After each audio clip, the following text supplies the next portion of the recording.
Is cooking prime rib at 225 a good idea? Hello, food enthusiasts! Today, we're discussing a question that many of you might have wondered about.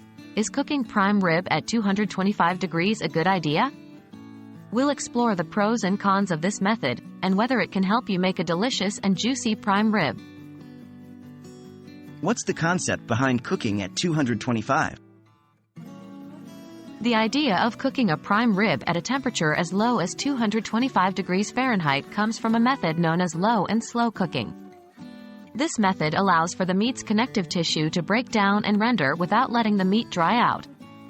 Essentially, it allows for a more uniform cooking process. Why would you cook prime rib at 225? The primary benefit of cooking prime rib at 225 degrees is evenness of cooking. At this temperature, the heat can penetrate to the center of the roast without overcooking the outer layers.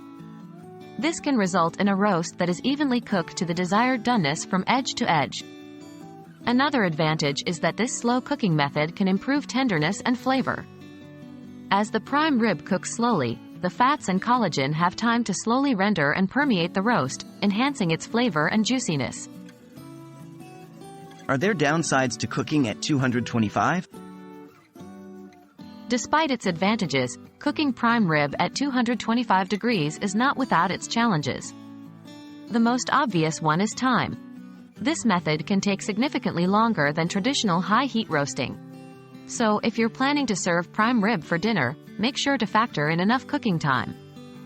Also, achieving a crispy, browned crust can be more difficult at this lower temperature. You might need to briefly crank up the oven temperature at the end of cooking to get that desirable outer crust.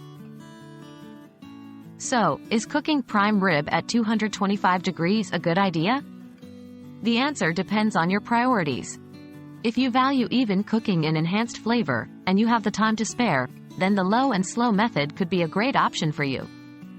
Just remember to plan ahead, and maybe turn up the heat at the end for a perfect crust. Thanks for watching, and happy cooking!